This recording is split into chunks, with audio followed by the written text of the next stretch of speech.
अस्सलामुअलैकुम दोस्तों, उम्मीद करता हूँ आप सब लोग खैरियत से हैं। और आज हम पढ़ने वाले हैं language and gender a complete introductory guide. तो इसमें हम सिर्फ इंट्रोडक्शन देखेंगे इस एरिया की, इस सब्जेक्ट की कि ये होता क्या है।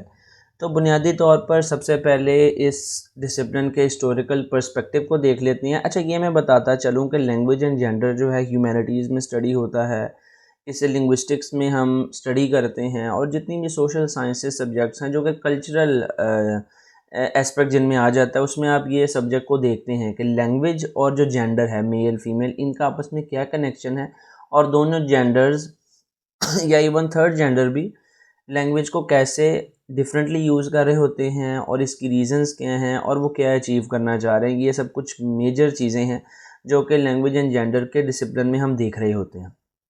तो हिस्टोरिकल पर्सपेक्टिव देख लेते हैं।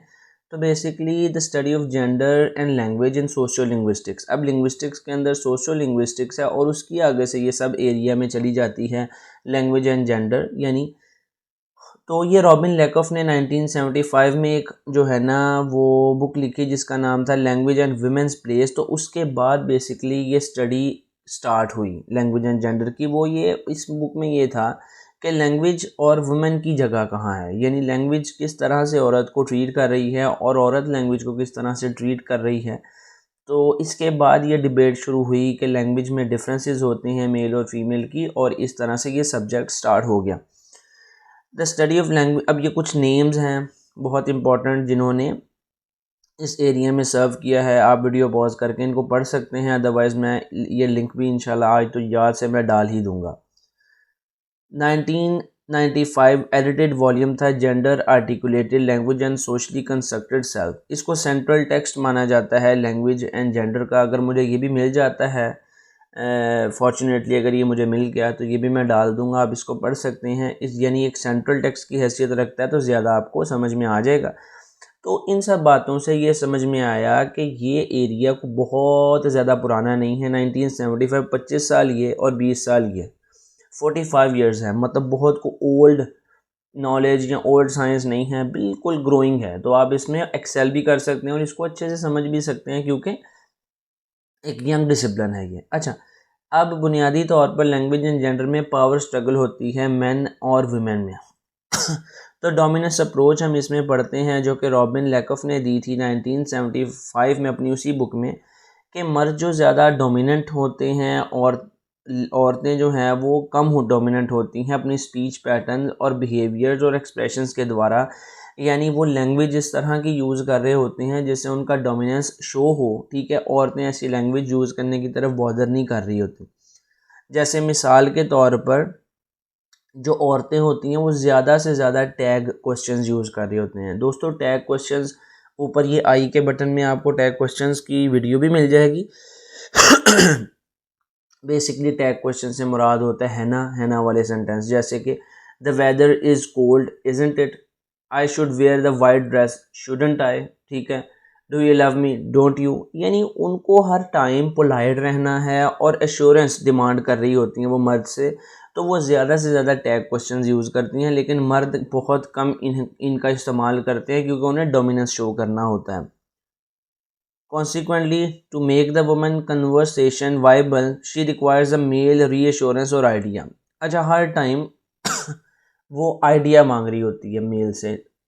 आपको ये कलर पसंद आया, क्या आपको ये चीज़ अच्छी लगी, क्या मैं ये चीज़ ख़रीद लूँ, क्या ये चीज़ वर्दी टू बाय है। यानी हर टाइम या तैयार होकर के खड़ी हैं, हाउ आई माई लुकिंग, ठीक है, मैं कैसी दिख रही हूँ। उन्हें हर टाइम मेल रीअश्योरेंस या आइडियाज़ दरकार होते हैं।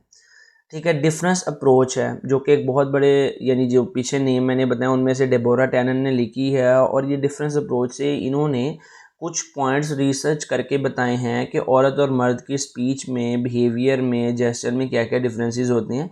बुनियादी तौर पे ये अप्रोच ये कहती है कि मर्द और औरत का कल्चर ही टोटली डिफरेंट है। मर्द एक और ही दुनिया में रहते हैं, औरतें एक और ही दुनिया में रहती हैं, इनकी लैंग्वेज लिंग्विस्टिक यूजेज मुख्तलिफ होती है।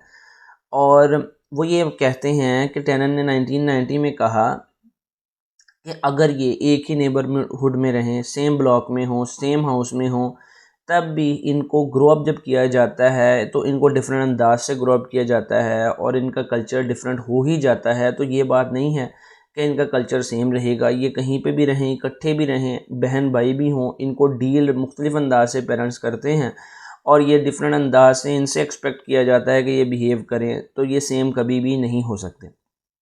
अच्छा, उसमें सबसे पहला पॉइंट ये देते हैं कि स्टेटस वर्सेस सपोर्ट। मर्द अपने स्पीच से हमेशा अपना स्टेटस शो करने की कोशिश करता है और औरत सपोर्ट देने की कोशिश करती है, कंफर्ट और सपोर्ट देने की कोशिश करती है।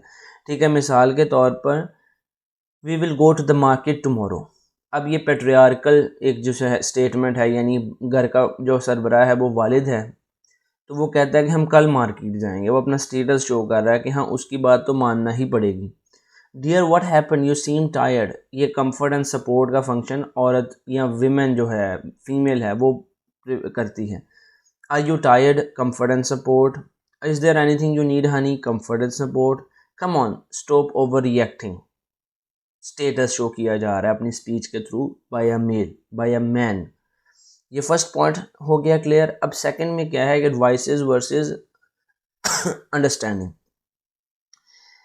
अच्छा, मर्द जो होंगे वो हमेशा सोल्यूशन को ढूंढने की कोशिश करेंगे किसी भी प्रॉब्लम की, जबकि औरत जो होगी वो सिंपैथी देने की कोशिश करेगी अपने ही मर्द को या मेल को। Don't worry honey, we can fix this. अब औरत ये कहेगी कि परेशान ना हो, हम ये फिक्स कर सकते हैं। अब कैसे, ये नहीं उसे पता। वो पूरी फीलिंग्स में होगी, गले लगाएगी, चूमेगी भी और कहेगी डोंट वरी, हम इसको फिक्स कर लेंगे। उससे मर्द अगर पूछे कि कैसे, ये तो नहीं मुझे पता। यानी वो क्या है कि सपोर्ट दे रही है, कंफर्ट दे रही है, सिंपैथी दे रही है, लेकिन करना सब कुछ मर्द को ही पड़ना है। Let me arrange the money for the event. अब ये प्रॉब्लम सॉल्यूशन मेथड कौन दे रहा है? मर्द। प्रॉब्लम सॉल्विंग एटीट्यूड मर्द का होगा। ठीक है, हो गया। नेक्स्ट क्या है कि इंफॉर्मेशन वर्सेस फीलिंग्स। अब ये तो आप जानते हैं कि मर्द इंफॉर्मेशन बेस्ड कम्युनिकेशन पसंद करते हैं, औरतें फीलिंग्स बेस्ड कम्युनिकेशन पसंद करती हैं। हाँ, एक्सेप्शंस आर एवरीवेयर। ठीक है, ऐसा नहीं है कि मर्द में बिल्कुल ही फीलिंग नहीं होती या फीलिंग औरत में ही सिर्फ होती है और इन्फॉर्मेशन उसमें बिल्कुल नहीं होती। Men's conversation are message oriented. ठीक है, स्कोर पूछ रहे हैं, कोई पॉलिटिक्स पे बात कर रहे हैं, लेकिन औरतें फीलिंग्स पे, मेरा बच्चा ऐसे बिहेव करता है, मेरा शोहर ऐसे मुझसे पेश आता है, मैं ऐसा फील करती हूँ, मेरी सास मुझसे ऐसे बिहेव करती है तो मैं ऐसा फील करती हूँ। They it revolves around their feelings and main conversation revolves around the information factor. अच्छा, नेक्स्ट ऑर्डर वर्सेस प्रपोजल। ठीक है, मर्द जो होगा वो इम्पेरेटिव ज़्यादा यूज़ करेगा, shut the door, open the window, जबकि औरत प्रपोजल लेगी, would you mind if you open the door. यानी वो अगर कोई काम कहेगी भी तो वो बिल्कुल ही ऐसे फॉर्मल होकर और पोलाइट होकर के कह रही होगी। अच्छा, कॉन्फ्लिक्ट वर्सेस कॉम्प्रोमाइज़। ये भी कुछ अंडरस्टूड सी बात है कि मर्द हमेशा ही कॉन्फ्लिक्ट करेगा अपनी पावर शो करने के लिए, लेकिन औरत कॉम्प्रोमाइजिंग होगी और वो कॉम्प्रोमाइज़ करने की कोशिश करेगी चीज़ों को, ताकि चीज़ें बिगड़े नहीं। Independence versus intimacy. मर्द हमेशा आज़ादी चाहता है अपनी ज़ुबान के द्वारा, अपने एटीट्यूड के द्वारा, और औरत हमेशा इंटीमेसी चाहती है। I am happy that I can party in peace tonight. अब ये मर्द है, उसकी बीवी कहीं पे गई हुई है और वो अपने दोस्तों को कह रहा है कि मैं आज बड़ा खुश हूँ कि मैं आसानी से आज पार्टी कर सकता हूँ, मुझे कुछ तंग करने वाला नहीं। लेकिन औरत ऑन द अदर हैंड क्या कहेगी? I enjoy your company Honey, कि मुझे तो तुम्हारी कंपनी ही पसंद है। तो ये, अच्छा अब मैं थोड़ा सा आपको ये पॉइंट बता दूं कि आप लोग नाराज़ ही ना हो जाएं। This is just an approach. ठीक है, ये मेरी अप्रोच नहीं है, ये मेरी माइंडसेट नहीं है। ठीक है, और इसमें भी ऑब्वियसली मैंने बिल्कुल डिटेल्ड में नहीं बता सकता, ब्रीफ बताया है, तो बहुत सी एक्सेप्शंस भी होंगी।